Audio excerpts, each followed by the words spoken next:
Video देखने के बाद वीडियो के डिस्क्रिप्शन बॉक्स में वीडियो के घटक से संबंधित प्रश्न पूछे गए हैं।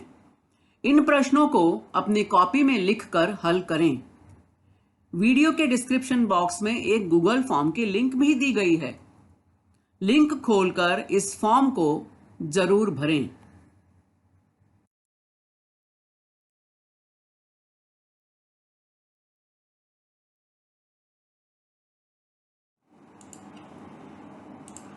अभी जिस लिंक के बारे में मैंने बात की वह लिंक यहाँ दी गई है। तो डिस्क्रिप्शन बॉक्स में यह लिंक आपको मिलेगी। इस लिंक को ओपन करें। लिंक के ऊपर इस तरह से आपको सूचना भी मिलेगी। अपना अभिप्राय नीचे दी गई लिंक में अवश्य व्यक्त करें। तो इस लिंक को जरूर खोलें। इसमें जो भी प्रश्न पूछे गए हैं उनके उत्तर आपको देने हैं। बहुत ही सरल और सामान्य प्रश्न है, इसलिए आप सभी से विनम्र निवेदन है कि इस लिंक को जरूर जरूर खोलें और इसे भरें।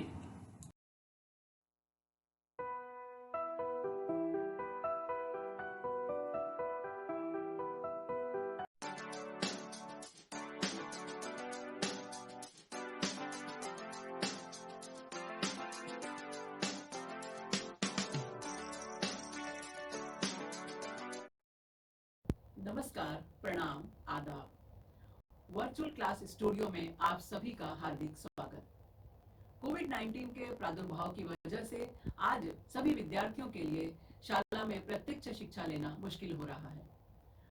इस मुश्किल घड़ी में बृहन मुंबई महानगर पालिका ने एक सराहनीय कदम उठाया है और YouTube चैनल की शुरुआत की है। अपने इस YouTube चैनल के अंतर्गत हम शिक्षक आपके समक्ष अपने अपने विषय से संबंधित वीडियो लेकर आते रहेंगे।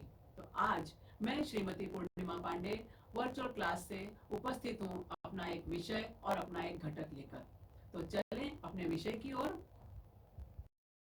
मुंबई महानगर पालिका शिक्षण विभाग work from home MCGM virtual training centre से हम आप सभी का हार्दिक स्वागत करते हैं।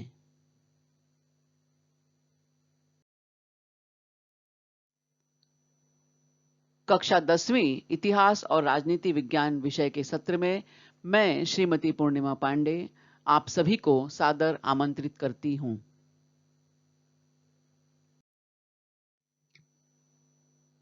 पाठ 3 उपयोजित इतिहास अप्लाइड हिस्ट्री। इस पाठ में हम पढ़ेंगे उपयोजित इतिहास किसे कहते हैं, उपयोजित इतिहास और विविध विषयों में हुए अनुसंधान। उपयोजित इतिहास यानी सामान्य जनों का इतिहास। उपयोजित इतिहास इस संज्ञा के लिए लोगों या सामान्य जनों का इतिहास, पब्लिक हिस्ट्री, यह वैकल्पिक शब्द प्रयोग प्रचलित है। इतिहास और प्रतिदिन के व्यावहारिक जीवन के बीच अटूट संबंध है। इस बात को उपयोजित इतिहास अथवा जन जन का इतिहास स्पष्ट करता है। यह नवीन ज्ञान शाखा है और विगत कुछ दशकों में विकसित होती जा रही है। भूतकाल में घटित घटनाओं के संबंध में जो ज्ञान इतिहास द्वारा प्राप्त होता है, उसका उपयोग वर्तमान और भविष्य में सभी लोगों के लिए किस प्रकार हो सकता है, यह स्पष्ट करता है उपयोजित इतिहास।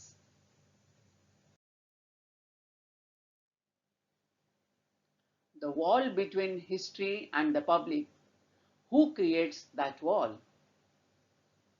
Public history breaks down that wall, revealing human histories or revealing human stories. उपयोजित इतिहास एक ऐसा कार्य या दृष्टिकोण है जो ऐतिहासिक ज्ञान को जनता तक पहुंचने की अनुमति देता है। सार्वजनिक इतिहास का उद्देश्य सार्थक और प्रेरणादायक तरीकों से बड़े पैमाने पर जनता के लिए अतीत के परिणामों और अंतर्दृष्टि का संवाद है।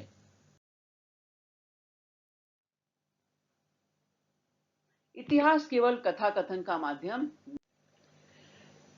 यह सिर्फ अतीत में विचरण करने का माध्यम भी नहीं है, बल्कि यह वर्तमान में उत्पन्न समस्याओं से संबंधित समाधान भी प्रस्तुत करने का एक माध्यम बनता है।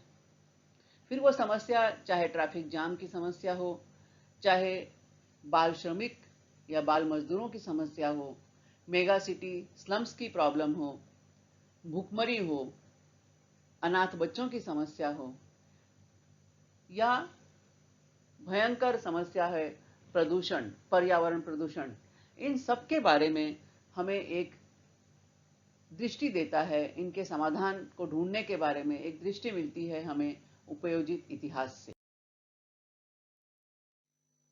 उपयोजित इतिहास क्या है?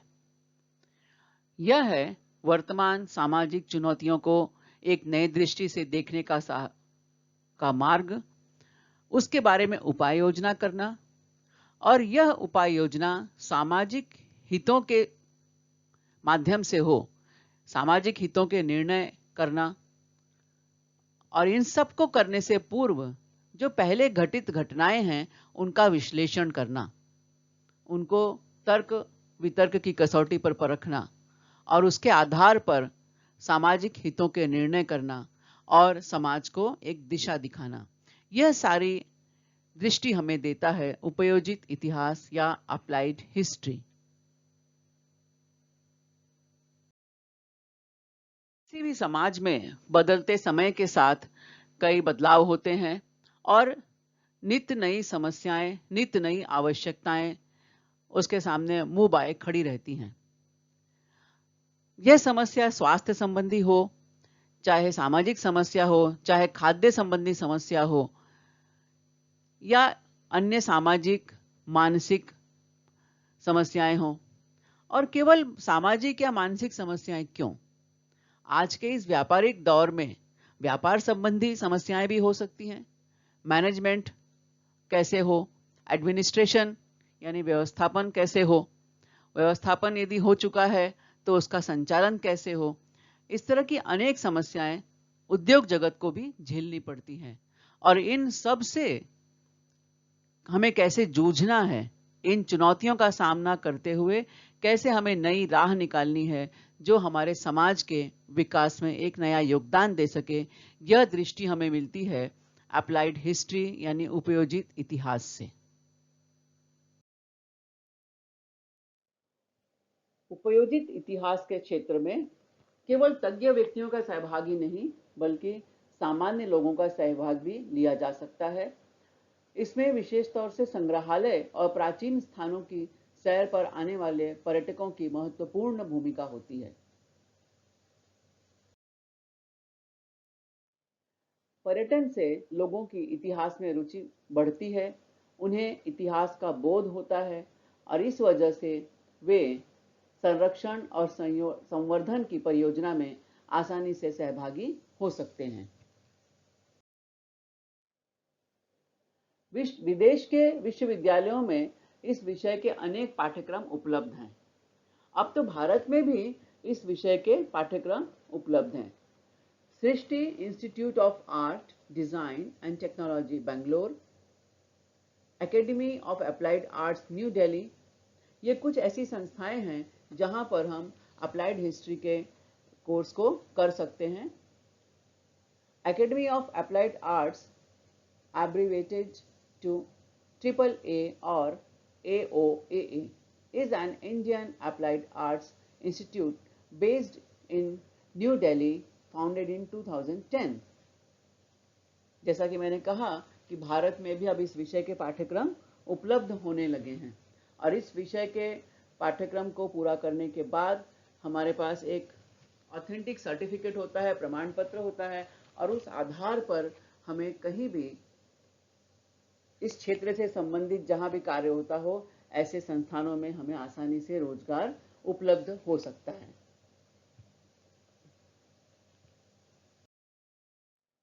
यह है राष्ट्रीय विज्ञान संस्थान,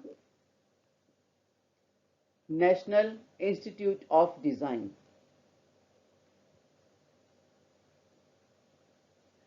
सृष्टि school of art, design and technology, ये बेंगलोर में स्थित एक संस्थान है जहां पर हम अप्लाइड आर्ट्स या उपयोजित इतिहास से संबंधित पाठ्यक्रम पूरा कर सकते हैं। इन संस्थानों में न केवल भारत के बल्कि विदेशों के विद्यार्थी भी बड़ी संख्या में प्रवेश लेते हैं और अपने पाठ्यक्रम को पूरा कर रहे हैं।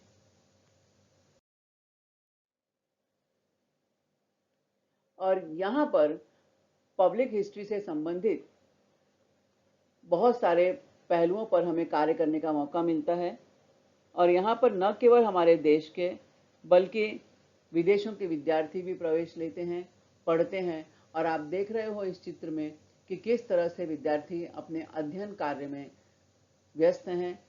और यह पाठ्यक्रम जो है केवल सैद्धांतिक या पुस्तकीय ज्ञान पर आधारित नहीं है, बल्कि इसमें काफ़ी हमें सर्वेक्षण कार्य करना होता है, बहुत सारा शोध कार्य करना होता है और प्रैक्टिकल वर्क जिसे हम कह सकते हैं कि प्रात्यक्षिक कार्य भी इसमें जुड़ा हुआ है। 3.2 उपयोजित इतिहास और विविध विषयों में हुए अनुसंधान। तो सबसे पहले हम जानते हैं कि इतिहास क्या होता है। इतिहास यानी भूतकाल में घटित घटनाएं, और भूतकाल में घटित इन घटनाओं का संबंध या इन घटनाओं का परिणाम वर्तमान जीवन पर पड़ता है।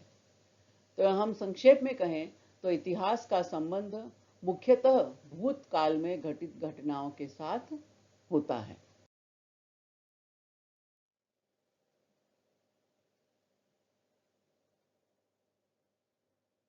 इतिहास जो है वह अतीत से संबंधित है। अतीत में जो घटित घटनाएं हैं उनका परिणाम वर्तमान जीवन पर पड़ता है। वर्तमान में हम उन्हीं के आधार पर अपने कार्य करते हैं, निर्णय लेते हैं और वर्तमान में किए गए कार्यों का, लिए गए निर्णयों का प्रभाव हमारे भविष्य पर भी पड़ता है। तो इस तरह से यदि हम कहें तो मानव जीवन में वर्तमान में दिखाई देने वाले मानव जीवन का ताना बाना अतीत में घटित घटनाओं के कारण बुना जाता है।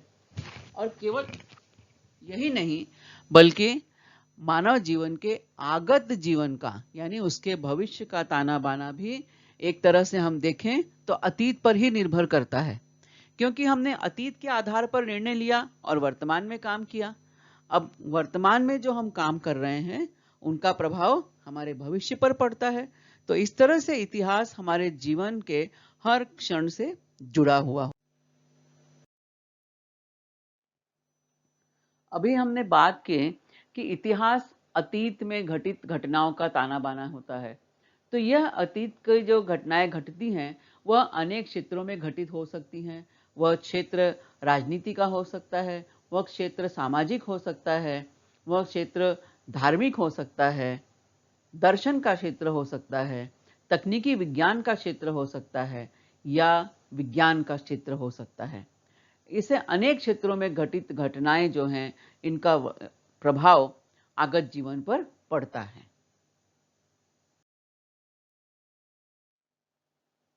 तो आओ हम देखें कि इतिहास की अनुसंधान पद्धति के अंतर्गत अन्य विषयों की अनुसंधान पद्धतियां, दर्शन फिलॉसफी, विज्ञान साइंस, तकनीकी विज्ञान टेक्नोलॉजी, उद्योग धंधे और व्यापार यानी ट्रेड और कॉमर्स, प्रबंधन विज्ञान मैनेजमेंट स्टडीज, कला आर्ट्स, मानव विज्ञान शाखा यानी ह्यूमैनिटीज। तो सबसे पहला क्षेत्र है दर्शन फिलॉसफी। हम सोचेंगे दर्शन यानी क्या? दर्शन मतलब किसी चीज को देखना? बिल्कुल नहीं। दर्शन का एक वो अर्थ होता है, लेकिन यहां पर दर्शन शब्द का अर्थ है किसी चीज पर गहराई से विचार करना, स्टॉप एंड थिंक, गहनता पूर्वक किसी मुद्दे पर विचार करना।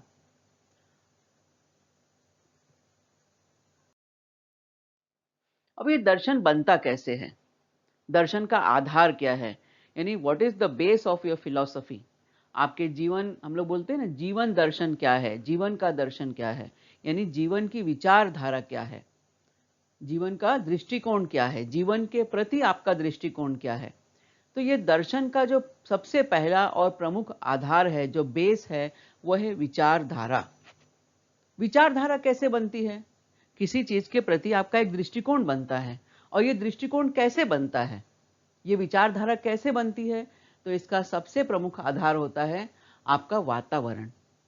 किस प्रकार के वातावरण में व्यक्ति रहता है, उस वातावरण में दूसरा प्रमुख मुद्दा है उसका पालन पोषण। उसका पालन पोषण किस विधि से हुआ है, किस प्रकार हुआ है, उस व्यक्ति का अध्ययन कितना है, उसने कितना पढ़ा है, क्योंकि हम जितना अधिक अध्ययन करते हैं उतनी नई बातें हमें पता चलती हैं, उतने नए मुद्दे हमारे सामने आते हैं, और हमें सोचने के लिए बहुत विस्तृत कैनवास मिल जाता है। और एक महत्वपूर्ण मुद्दा है भाषा। किस भाषा में हमने अध्ययन किया है। भाषा किसी क्षेत्र की संस्कृति का संवाहक होती है। यदि हम अंग्रेजी भाषा में अध्ययन कर रहे हैं, अंग्रेजी माध्यम में अध्ययन कर रहे हैं, तो निश्चित है हम अंग्रेजी भाषा पे तो हमारा जो प्रभुत्व होता है, इसके साथ साथ अंग्रेजी भाषा जिन देशों की मूल भाषा है, उन देशों की संस्कृति, उन देशों का इतिहास, उन देशों का संस्कार, उस देशों की सभ्यताएं, ये सारी उस भाषा में समाहित होती हैं। यदि हम संस्कृत भाषा में अध्ययन कर रहे हैं या हिंदी भाषा में अध्ययन कर रहे हैं, तो संस्कृत भाषा जिन क्षेत्रों में बोली जाती है या बोली जाती थी, उन क्षेत्रों का इतिहास, उन क्षेत्रों की भौगोलिक स्थितियां, उन क्षेत्रों में हुए रिसर्च, अनुसंधान, उन क्षेत्रों की संस्कृतियां, सभ्यताएं, ये सारी चीजें उस भाषा में समाहित होती हैं। तो व्यक्ति पर उन सब चीजों का गहरा प्रभाव पड़ता है, उसके मानस पर, उसकी सोच पर उसका एक असर पड़ता है। तो इसी से बनता है लाइफ का फंडा। आजकल एक बहुत कॉमन शब्द हम इस्तेमाल करते हैं, अरे यार लाइफ का फंडा क्या है।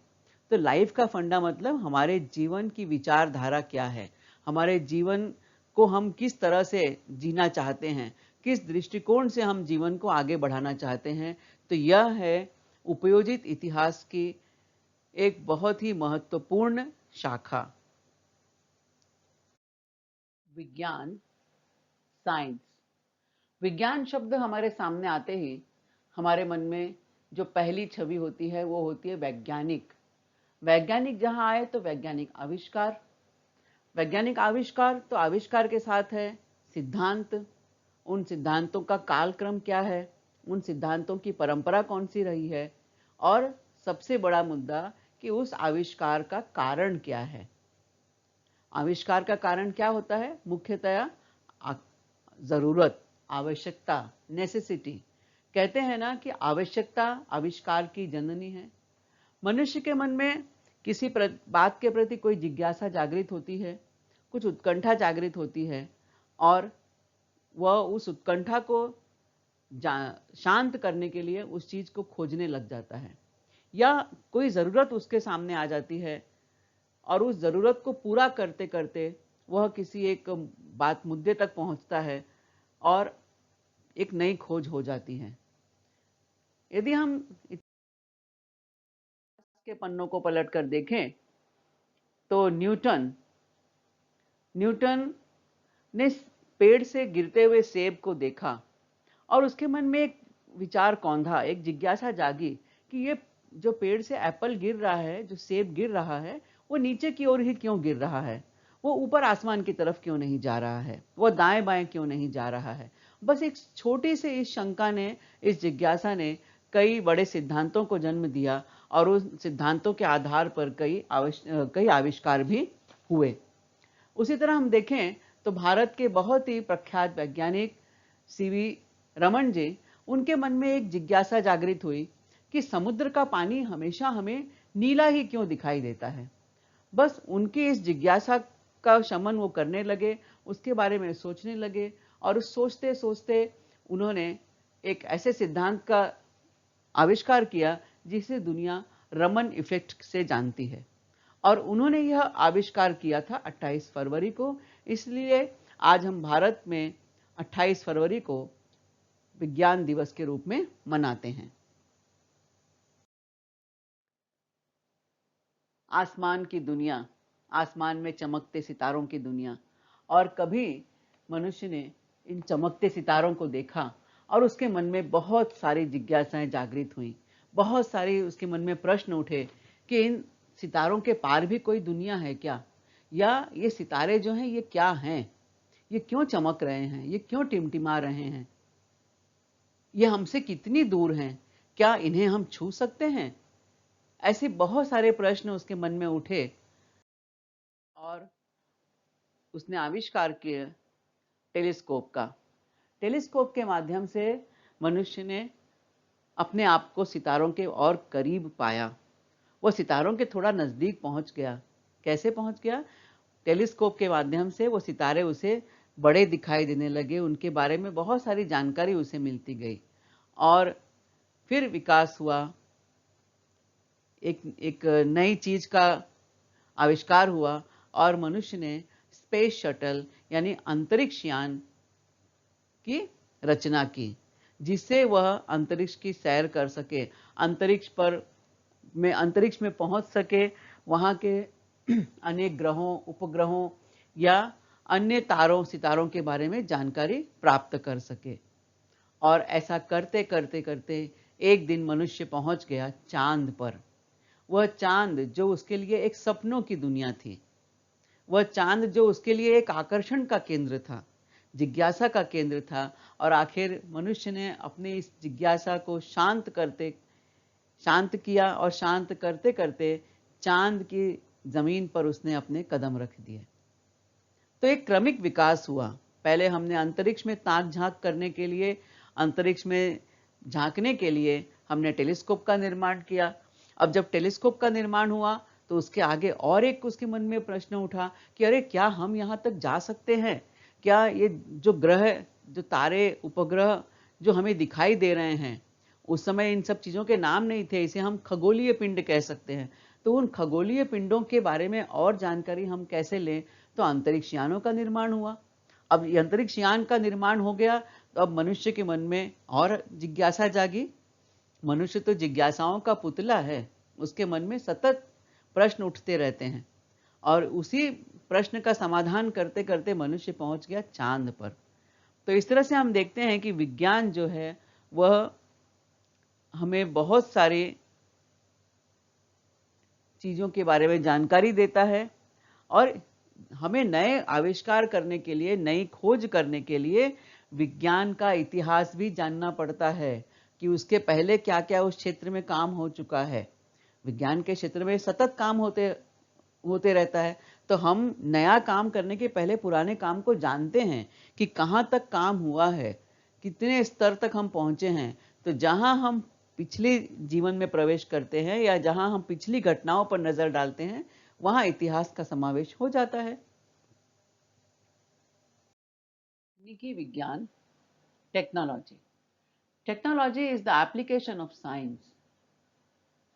विज्ञान के क्षेत्र में जिन सिद्धांतों की खोज होती है, जिन आविष्कारों की खोज होती है, उसका व्यावहारिक उपयोजन ही तकनीकी विज्ञान कहलाता है।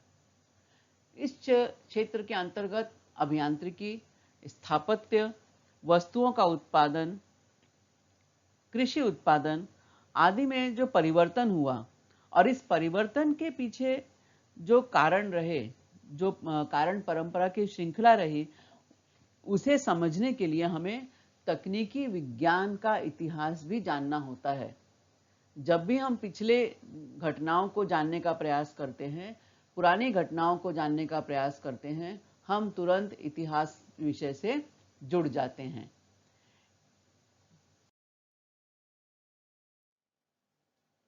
उदाहरण के लिए यदि हम देखें तो कृषि क्षेत्र में प्राचीन समय में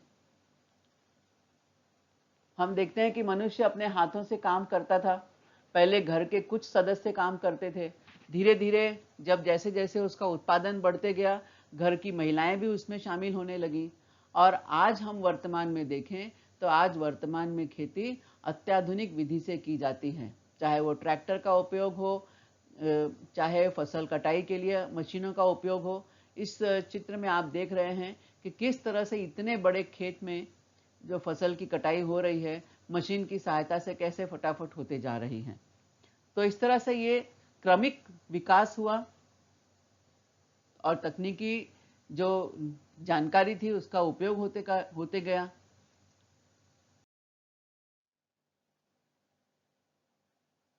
मनुष्य ने सबसे बड़ा आविष्कार जो किया वो चाक का आविष्कार यानी पहिए का आविष्कार, और उस पहिए के आविष्कार के बाद और एक नया आविष्कार उसमें जुड़ा, गाड़ी। गाड़ी यानी आवागमन का एक साधन, एक स्थान से दूसरे स्थान तक जाने की सुलभता। और आज एक चाक की गाड़ी से पहुंचते पहुंचते हम कहाँ पहुंच गए। आज हम एक ने आवागमन के लिए हमने एरोप्लेन यानी विमान जैसे द्रुत गति से चलने वाले आवागमन के साधन का आविष्कार कर लिया। तो मनुष्य के ये जो क्रमिक विकास हुआ मनुष्य के जीवन में, क्रमिक विकास किसकी वजह से हुआ? आविष्कारों की वजह से हुआ, उन आविष्कारों के उपयोजन की वजह से हुआ।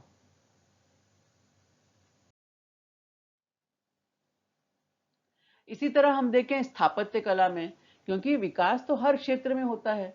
तो अभी हमने देखा कि उसमें किस तरह से उसने चाक की गाड़ी यानी चाक यानी पहिए में किस तरह से विकास होते होते मनुष्य कहाँ से कहाँ तक पहुंचा। उसी तरह हम स्थापत्य के क्षेत्र में देखें तो प्राचीन समय में, पुराने समय में बहुमंजिली इमारतें या गगनचुंबी इमारतें नहीं बनती थी। ऊंचाई काफी उनकी होती थी, लेकिन उसमें जो फ्लोर होते हैं या महिला, वो एक महिला या दो महिला, इससे अधिक महले नहीं बनते थे, इससे अधिक फ्लोर नहीं बनते थे।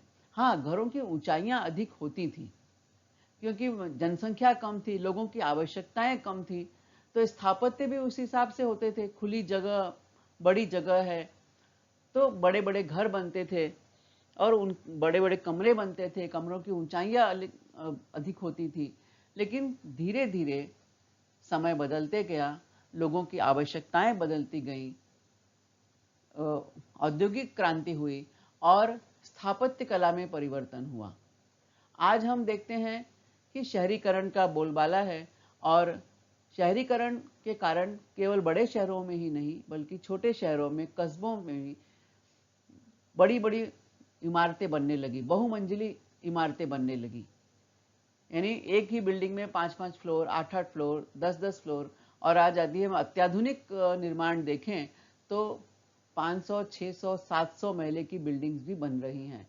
इतनी ऊंची बिल्डिंग बन रही हैं जिसे हम गगनचुंबी इमारत कहते हैं। तो ये स्थापत्य के क्षेत्र में आया हुआ बदलाव या तकनीकी विकास, क्रमिक विकास।